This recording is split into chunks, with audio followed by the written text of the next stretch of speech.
Les abeilles domestiques sont originaires d'Europe, d'Afrique et d'une partie de l'Asie, et ont été introduites en Amérique et en Océanie pendant la colonisation, dans le cadre de l'apiculture, qui a commencé en Afrique il y a environ 9000 ans, lorsque les abeilles étaient collectées et introduites dans des pots en argile. Au fil du temps, la gestion, les installations et, surtout, les races d'abeilles ont évolué, dépassant aujourd'hui les 30 variétés. Une précision, les races sont similaires aux sous-espèces. Alors que les sous-espèces se forment naturellement en raison des conditions climatiques, de l'adaptation et d'autres facteurs, les races sont créées par l'homme dans un but spécifique. Dans le cas des abeilles, l'accent est mis sur la production de miel. Ce sont des insectes ayant une distribution presque mondiale. Elles habitent dans des biomes tels que des déserts, des forêts, des steppes, des savanes et d'autres zones biotiques, sauf dans les endroits où le froid est extrême ou où la disponibilité de fleurs est quasi nulle. Techniquement, s'il y a de la végétation, il y aura des abeilles, car elles sont responsables de la pollinisation des plantes. Ainsi, plus il y a d'abeilles, plus il y a de végétation, et vice-versa. Toutes les abeilles commencent de la même manière, à partir d'un œuf, qui donne ensuite naissance à une larve, qui se transforme en une nymphe, et par métamorphose, devient une abeille. Leur anatomie est très similaire à celle d'autres arthropodes de la même famille, que l'on peut diviser en 3 zones. La tête, le thorax et l'abdomen. Extérieurement, la tête comporte 2 yeux composés et 3 yeux simples qui leur permettent de détecter la lumière et de savoir s'il fait jour ou nuit, en plus de détecter les variations climatiques qui leur indiquent si la pluie va arriver. Dans les yeux composés, les abeilles disposent en moyenne de 6300 unités réceptrices ou omatidie, bien que ce nombre puisse varier selon qu'il s'agisse de mâles, d'ouvrières ou de reines. Ces organes récepteurs leur permettent de détecter les mouvements rapides des menaces grâce à leur large champ de vision, de trouver le pollen dans les fleurs et de voir en couleur pour déterminer l'état de chaque fleur. Elles ne peuvent pas détecter la couleur rouge, mais peuvent percevoir les spectres ultraviolets et la polarisation de la lumière, ce qui leur permet de voyager avec précision. Une autre structure importante dans la tête des abeilles est les antennes, qui ont plusieurs fonctions. L'une d'elles est de détecter des substances chimiques, comme la fumée, le nectar, le pollen, les phéromones, les prédateurs, l'eau ou d'examiner le miel et le nectar. En d'autres termes, ce sont les nez des abeilles. Elles possèdent également des appareils buccaux qui leur permettent de se nourrir. Dans le thorax, se trouvent les pattes, qui leur permettent de se déplacer en marchant. Elles ont 3 paires de pattes, et certaines castes possèdent des brosses sur la dernière paire, appelées corbicules, qui servent à transporter le pollen d'une fleur à l'autre. Les plantes et les abeilles ont formé une symbiose si forte qu'elles bénéficient mutuellement l'une de l'autre.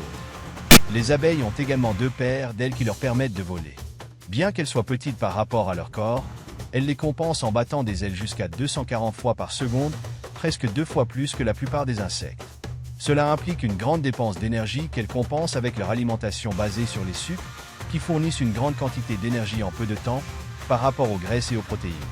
Dans l'abdomen se trouve le système digestif, le système reproducteur et une poche à venin. À l'extérieur se trouve le dard, qui leur permet de se défendre et qui n'est présent que chez les abeilles ouvrières. Ce dard a sa propre innervation et musculature, ce qui lui permet, lorsqu'il pique et se détache, d'injecter le venin appelé apitoxine, composé de phospholipase et de mélitine. Ce cocktail est létal pour de nombreux insectes. Pour l'être humain, ce venin n'est pas létal après une seule piqûre. Au pire, il provoque une douleur et des démangeaisons, mais si l'on est allergique ou que plusieurs abeilles nous piquent, la situation devient complètement différente. Pour être allergique au venin, il faut être exposé plusieurs fois afin que le venin devienne un danger. Si nous sommes attaqués par une colonie, la quantité de venin dans notre système augmente considérablement, ce qui peut devenir dangereux. Malgré cela, plus de personnes meurent chaque année à cause des attaques de vaches, de taureaux et de chevaux que par la piqûre d'une abeille. Cependant, cette défense est létale pour l'abeille elle-même. La raison en est que le dard présente plusieurs crochets qui s'accrochent fermement à la peau de la victime, empêchant l'abeille de retirer son dard. En faisant trop de force, l'abeille arrache une partie de son abdomen et de ses organes internes, ce qui provoque sa mort. Mais son sacrifice est pour le bien de la colonie. Lorsqu'elle s'enfonce, le dard commence à libérer des phéromones, signalant à la colonie qu'il existe un danger, alertant ainsi les autres abeilles pour qu'elles la protègent à tout prix, ce qui provoque l'envoi d'un essaim d'abeilles ouvrières pour défendre leur foyer. Les abeilles sont des animaux très sociaux entre elles et forment des groupes très structurés, classés par caste et par sexe. Tous les mâles sont appelés faux-bourdons, et leur fonction principale est de féconder la femelle afin qu'elle produise des abeilles ouvrières. En raison du fait que les faux-bourdons ont des cellules haploïdes, nous sommes diploïdes parce que nous avons une paire de chromosomes dans nos cellules, tandis que les faux-bourdons n'ont qu'un seul jeu de chromosomes. Il se développe à partir d'un œuf de la reine qui n'est pas fécondé, ce qui donne naissance à une abeille ayant un seul type de chromosome. Contrairement aux mammifères, où les mâles déterminent le sexe de la progéniture, chez les abeilles et d'autres animaux, ce sont les femelles qui déterminent le sexe. Une autre fonction des faux-bourdons est de fournir de la chaleur afin que les larves maintiennent une température constante et terminent leur développement, ainsi que de distribuer le nectar aux ouvrières par trophalaxie, nourrissant 50 d'entre elles par faux-bourdon. Les faux-bourdons se distinguent des ouvrières par leur taille plus grande, leurs grands yeux et un abdomen rectangulaire, long et robuste. Leur vol est bruyant, ils n'ont pas de dard, et leur durée de vie est d'environ 90 jours. Dans les endroits où les hivers sont très froids, les abeilles les expulsent afin qu'ils meurent de froid et que leur alimentation ne soit pas gaspillée. Je tiens à rappeler au public féminin que nous ne sommes pas des abeilles. Les abeilles ouvrières sont issues du croisement d'une reine et d'un faux-bourdon, elles possèdent donc 2 jeux de chromosomes. Elles sont responsables de toutes les tâches de la ruche, et ces tâches varient en fonction de l'âge de l'abeille. Lorsqu'elles naissent, elles s'occupent du nettoyage de leurs propres cellules, et au fur et à mesure de leur croissance, leurs tâches comprennent l'alimentation des larves, la réception du nectar, le nettoyage de la ruche, sa protection et la recherche de nourriture. Pour ce faire, elles communiquent avec les autres abeilles à l'aide de produits chimiques, principalement pour indiquer la présence d'un danger ou en réalisant des danses qui transmettent des informations sur la qualité et le type de ressources dans l'environnement et leur localisation. Ainsi, les interactions au sein d'un essaim peuvent être très complexes, et grâce à la mimique, les abeilles peuvent trouver une grande quantité de ressources. Son ovipositeur a été modifié en un aiguillon qu'elles utilisent comme dispositif de défense, et leur durée de vie moyenne est de 85 jours. La reine des abeilles est la caste la plus élevée de la colonie, étant la seule femelle fertile, responsable de donner naissance aux abeilles ouvrières stériles et aux faux-bourdons d'origine pathogénique. Normalement, il y a une reine dans chaque colonie, bien qu'il puisse y en avoir 2 si la colonie remplace la vieille reine. La reine peut être la mère d'une colonie de jusqu'à 80 000 individus, et sa durée de vie moyenne peut atteindre jusqu'à 3 ans, étant la caste la plus longue de toutes les abeilles domestiques. Si, pour une raison quelconque, il arrivait quelque chose à la reine, n'importe quelle abeille ouvrière peut remplacer son rôle. Pour cela, elle doit être nourrie de gelée royale, ce qui lui permet de prendre du volume et de développer des organes sexuels. Elle est sélectionnée par les abeilles ouvrières. En une journée, elle peut pondre environ 1500 œufs pendant le printemps, ce qui représente plus d'œufs que son propre poids proportionnellement. Pendant ce temps, les abeilles ouvrières satisfont tous les besoins alimentaires de la reine et se chargent de l'élimination de ses déchets. C'est peut-être pour cela qu'on l'appelle reine, car sa seule fonction est de procréer. Sa taille est plus grande que celle des autres, mais parmi une population variant de 60 000 à 80 000, il est très difficile de la reconnaître, même pour les apiculteurs. C'est pourquoi, dans les ruches des éleveurs, la reine est marquée d'une goutte de peinture pour la rendre beaucoup plus facile à repérer. Cette tache de peinture ne nuit pas à la reine et n'est pas toxique. Les apiculteurs expérimentés utilisent différentes couleurs pour marquer l'âge de la reine.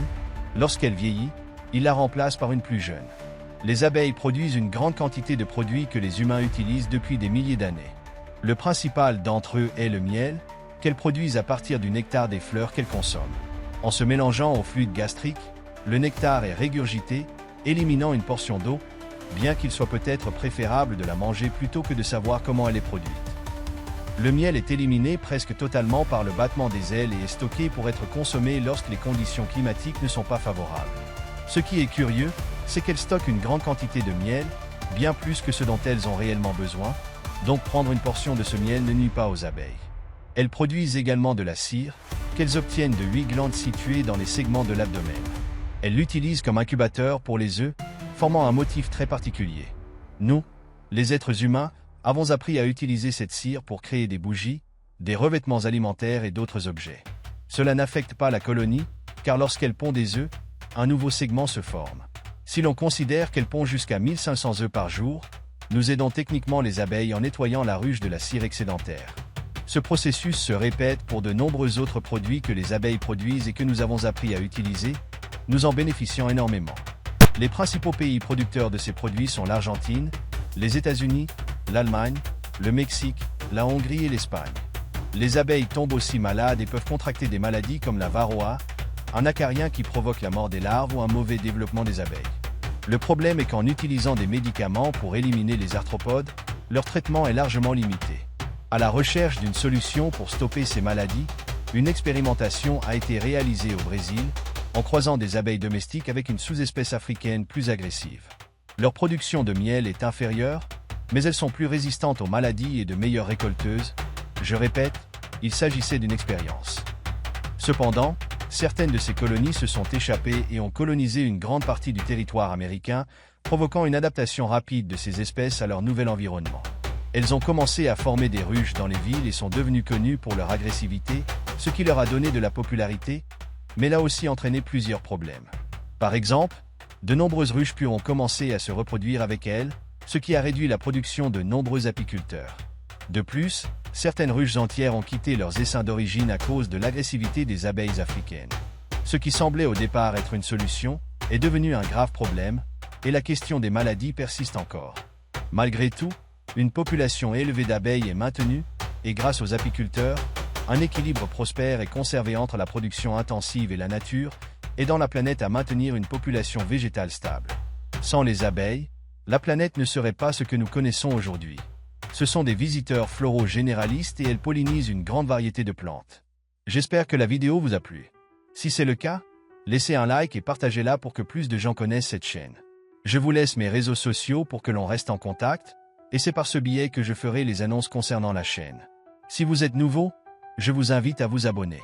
Merci beaucoup d'avoir regardé cette vidéo. À bientôt, au revoir.